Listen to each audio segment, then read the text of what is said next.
Hello， 大家好，欢迎来到我们这一期的节目。那我们这一期的节目呢，有点特别，因为你们知道，海外开展，你除了要预备你的心智，并且有许多祷告之外，其实海外开展还有一件非常重要的事情，那就是我们要学着如何煮饭。欧洲这里的教会生活不像台湾那样子，非常的方便，可能你去外面打包一些食物都非常的快速。但你知道在欧洲的物价是非常的高的，所以我们都需要在海外的时候呢，我们都需要学习如何的做菜，并且我们也要把我们所做的菜带到聚会中分享给弟兄姊妹。请一位在法国生活多年的弟兄，他也是一位专业的厨师，那他今天就会来教我们如何的做菜，并且也请他给我们分享一点他负担的话。那这位就是我跟大家说的那位厨师啦。你好，我叫郭志江弟兄，法文名字叫 Paul， 在法国23年，这个是第6年住在巴黎的弟兄之家。我们今天就是做一个家常的打卤面。打卤面，因为天气很热，所以我们今天做一个打卤面，根据家里边有的食材。我现在在剥洋葱，自己每次做饭的时候，Paul都会叫我切一堆洋葱。洋葱是这里边最便宜的食材，所以我们要物尽其用。因为有的时候买亚洲的食材会很贵，所以我们要学会自己怎么样可以节俭的去采购一些食材啊，然后为着应付将来爱宴的需要。因为在欧洲开展的时候呢，不像亚洲那么方便，有的时候要自己学习煮爱宴，来爱宴是弟兄姊妹。所以这个在国外煮爱宴是一个大学问和门道。一般呢，我们都会建议做一些很家常的菜肴。家常菜肴的特点就是家里边有什么调料啊，有什么菜，我们就去根据我们的能力，我们就可以煮成什么样。主要的特点呢，就是它不会不好吃，但是它也不会没有什么特别的特色，因为家常菜就是一个特色，就是家常。我来巴黎的时候，我一开始就以为我会来这边饿肚子。但是结果来这边每天都吃得很好，感觉好像还胖了一点。我们一般上买菜有什么大原则吗？大原则就是哪里有打折我们去哪里买。对，因为欧洲真的很贵。对啊，因为不是一般的贵，因为主要是欧洲的税比较高，所以对于有一些弟兄姊妹呢，采购的时候呢，我们都会去买一些很廉价的食材。亚洲市场的菜都会比法超便宜一些，这样。饭食在教会生活里面的这个地位是如何？好问题。爱宴这个是一般会被忽略的事情，但是又是一个很重要的事情。那因为它在教会生活当中算是一个承上启下的作用。如果只是说有一个属灵的生活而没有爱宴呢，就没有人性上的顾惜。可是呢，如果要光只有爱宴呢，又没有属灵的顾惜呢，少了一些属灵的食物呢，那教会生活就感觉就缺了些什么。会做爱宴的弟兄真的是蛮为难的，因为基本上呢，在这边的弟兄姊妹呢，因为每个国家的来的人不同，所以他们的口味啊，还有文化都不太相同。像华语圣徒就比较喜欢吃一些中国的口味的菜肴，但是法国人呢就喜欢吃一些法国人的菜肴，比如像奶酪啊，喝一点点的红酒啊这样的。所以这些呢，对于我们煮爱宴呢都是一个挑战。所以呢，我们煮爱宴呢都需要有身体的意象和身体的看见。所以你会根据这个来的弟兄姊妹来决定要做什么菜。对，所以如果我们能够学习做一些的菜，那我们去到各地的时候，我们不仅能够让圣徒服侍我们，我们也是能够服侍圣徒。因为可能有些弟兄姊妹，我们有时候是完全不会做饭的。因为这个，据我所知，即便弟兄姊妹我们可能会去参加训练，但是可能训练中心也不会教我们怎么做菜。可能我们会有一些真理或是生活上的条件还不错，但是就是可能做饭这一面弱了一点。那你觉得，如果完全不会做饭的话，到海外可以怎么开始？那只要年轻人呢，他们的是有心愿意学的呢，住在弟兄之家和姊妹之家的一番年长的圣徒都会帮助年轻的圣徒们来学习一些基本的家庭菜肴啦。也会从煮饭啊，像你就从切洋葱开始啊，对，这个是最基本的一些料理的方式呢，然后来慢慢的学习一些家常的制作。如果有负担继续留在这边的话呢，那就会呢，把爱宴的量就给它抓起来。从手机中分别出来一点点时间去学习的话呢，应该是没问题的。那你觉得我这几个月学的怎么样？不错啊，不错吗？至少切洋葱它不会哭了。我明明就哭了。等等，我们就给大家介绍一下我们今天的那些配料，其实真的不复杂，甚至就是冰箱里面的这个剩饭剩菜等等，就给大家看一下。就像今天晚上啊，我们因为天气很热，所以在我们北方家乡有一个叫做打卤面。当然，打卤面的是很有讲究的啦，但是我们也没有那么多时间，所以大伙都下了班，所以呢，就临时去超市采了一个最简单食材啦，就是鸡蛋，还有法国这边卖的最便宜的熏肉啊，然后来做。所以食材呢也比较中西合并吧，就是法国的糖、法国的油，还有台湾的酱油，还有香港的蚝油，还有马来西亚的胡椒粉。对，还有东北的花椒，你看，就这么一个打卤面，就有天南地北的食材。对，这个是显示了我们弟兄之家是何等的丰富。对，因着你开家呢，就有弟兄姊妹带着很多的原料来我们这边，所以我们就相继的会用这些原料来料理，然后给弟兄姊妹们煮爱宴吃。所以呢，今天就很简单的就煮了一个打卤面这样。哇，好香哦！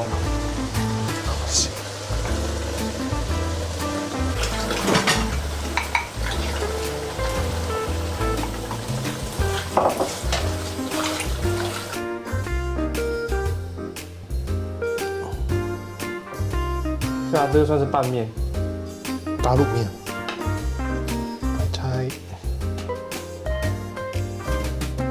胡萝卜、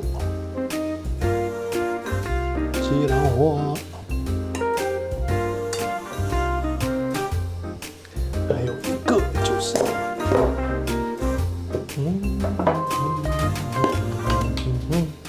还有一个早餐肉呢。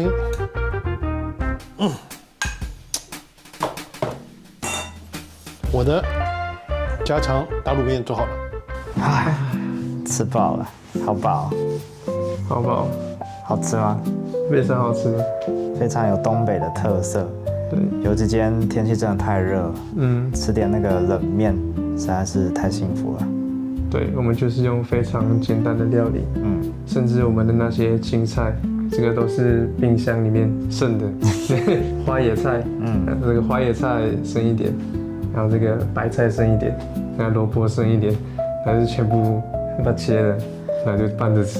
所以我们这一集非常的接地气。大家通常说我们今天要来教爱宴，大家会觉得要教什么厉害的料理，殊不知我们就是做家常菜。但其实这也非常贴近我们的生活，在这边生活，无论是学生啊、工作，你真的没有那么多时间去准备稀里糊涂的。对对对，这一集非常的特别，然后也很实用，我们现有的食材来做出美味的料理。对，这也是在海外必须要学习的。对，我们必备技能。这个没办法，一出门就买到一个便当，也没办法随便就买到鸡排。但是我们又得上班，得上学，得工作，那你又没办法花太多时间，所以就是得学会怎么利用自己冰箱里面有的东西。然后把它组合在一起。但我觉得除了喂饱自己，爱宴还可以喂饱别人。对，所以我们在我们的照顾生活中，爱宴这一块是不可或缺的一项。对，但又是最容易被忽略的。就如刚刚 Levi 一开始有说到，大家可能会专注在我们要祷告，然后我们要有负担，我们要摆上我们的时间，摆上我们的体力，这些都是非常重要，也没错的。但大家可能反而会忘记最基本的吃。对，所以我们每个人都需要吃嘛。那爱宴为什么说对我们的传福音很重要呢？为什么对我们的开展很重要呢？其实我们也想到我们有一些小小的经历。我们喂人家吃啊，有时候我们不能够直接喂这个属灵的食物，他可能会那个哽咽，那个吞不下去。但是啊，如果我们喂他们吃这个属地的食物，使他们能够得饱足的食物，他们人心就能够逐渐敞开。那像这个 Silas 他有一位实习生，我们就邀请他来我们的家，我们一起这个，我们还不是说我们煮给他吃哦，对，我们是请他来我们一起煮饭。对，我们就其实蛮喜乐的，需要花了一点时间，从备料、洗菜，然后要开始切，然后再来炒。其实整个过程是非常甜美的，整个料理的过程其实都在交通，都在那里分享，让这个实习生更认识我们基督徒的生活，然后我们这个煮完之后，我们就是一起吃。我记得我们有一些的分享，对，有没有一些分享？我觉得整个过程是很自然的，福音就是我们的生活嘛，我们没有刻意说办一个福音聚会，办一个福音茶会，而是把这个福音融入在我们的生活当中。对，因为我觉得吃是每个人都需要的，然后煮饭其实也是每个人都需要的。对，所以其实我们就是从建立关系开始，我们就是做朋友，其实也不带什么目的，我们就是一起来家里吃个饭，煮个饭。就很宝贝，很自然的。其实我们也就是分享我们的生活，因为我们有一个全时间的弟兄，那天也跟我们一起在那边煮饭，所以他其实就是分享他的生活，为什么会来法国，为什么会在这里配搭。其实他记得这样的分享也是一种的福音。对，边用餐边聊天的过程里，然后我们就彼此敞开。我印象蛮深刻的，因为我原本是没有想要跟他传福音的，可是我人太熟的朋友有时候。对，而且我就想说也不急，因为就是我们天天都会见面嘛，所以就想说就先认识。但是当天也很奇妙的主，他就有一个水流很自然的，我们就是聊天聊着，就开始分享人生的奥秘，然后甚至开始唱诗歌。对，我觉得当天真的是很喜乐。对，甚至我们就跟他说可以呼求主名，对，然后他也跟我们一起唱诗歌，呼喊主耶稣，对，是非常的喜乐。所以我觉得在海外的传福音也是跟台湾不太一样的。我觉得我们这边比较重生活，当你在这边做一个埋下指令的时候，你的福音不是很急躁的，赶快把人拉进来会里面。对，我们是很生活式的，先认识这个人，然后慢慢的调，然后知道他的需要。向你敞开之后，他也很容易的向福音敞开。有同伴一起来连这个福音朋友很重要。对，我还记得有一天晚上，我就问他说：“晚上要不要起来？我们家会吃饭。”我本来心里预期是想说他应该会拒绝我，然后果然他就拒绝我了。然后，但我就说，但是 Levi 在哦 ，Levi 也想你要不要一起过来跟他一起吃个饭 ？Christian 也在哦，就他认识的大家都在。然后他就说，他就在考虑。然後我就說，反正你回家也是要煮飯，不如過來吃。他就說，好吧，那我就去吧。但我們就在搭地鐵回去的路上，就是真是最後一刻臨時，他就決定好，那他就來。然後當天來也覺得他好適應哦，就覺得他的心是一步一步的敞開。然後我也沒有料到說哇，他那麼快就來小派了，我還想說可能要再久一點，對。然後他當天也跟弟兄姊妹其實也聊得蠻好的，但這第4次、第5次大家來在一起，真的就看到他心就開了，我覺得也是很奇妙，主很奇妙的做工，所以你看我們看這個源頭，其實這個吃飯很重要，是的，所以我們不僅靈裡得飽足，我們的身體也要得飽足，對，甚至這個聖經中。這個服侍飯食的榜樣，都得有一個殉道者的靈。飯食服侍其實實在是非常重要的。我來法國之後，維持比較好的操練就是每個聚會希望都能夠，至少我們弟兄家就是都會帶一道菜。說到愛宴，這就讓我想到一個配搭的經歷。在2024年奧運福音的時候，各國的弟兄姊妹他就會想一起過來配搭。那這時候呢，台灣就有幾個師母們，他們非常的有負擔，但他們就會很擔心，想說我連英文都不好了，還法文呢，就我語言都不會，我要怎麼配搭？但要怎麼辦呢？就在問這邊弟兄姊妹說，他來的話，他能做什麼？可以怎麼配搭？然後那時候他們就跟姊妹們交通，然後他們說，你可以來這邊配搭飯食。對，所以我覺得很珍賞那些師母們，他們就是放下他們的工作，買機票過來，也就是煮飯。他們沒有時間出去發聖經，他們就是過來每天很中性的煮好吃的饭食给弟兄姊妹还有福音朋友。对，他也是我们很坚强的后盾。因为那时候我们传福音的时候，每天都非常的忙碌，就是我们中午可能就是拿一个三明治就出去了，然后我们可能在路上的时候吃，或者中间播个15分钟把它吃完就继续传福音。我们是没有时间就是去餐厅吃饭，对，所以这时候姊妹们她们的服侍就很有价值，对，所以我觉得服侍真的是每一个环节都很重要，没有说哪个服侍比较辛苦，哪个服侍比较高，对，而是每个服侍都是相互配搭在一起的，然后也是非常的有价值。我刚出国的时候，大家都说出国留学就是这个厨艺训练班，但是跟你说到国外的教会生活是加强版的这个训练，因为你周周都有聚会，那你怎么样你都得带一份菜去，有时候也不会，但是就是看 YouTube， 然后就学几道简单的，炒个花椰菜呀等等的，其实弟兄姊妹们都非常的捧场，都会把它吃光光这样。煮的没有到很好吃，但应该是还不错啦。那所以我们这个海外开展，首先必须要有心智，没错。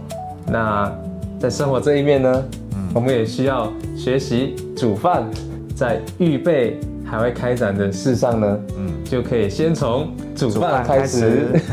OK， 我们看天也变得太暗了，时间也不早了，那我们这集就停到这里吧。好，那我们就下期再见，拜拜，赶快去煮饭吧。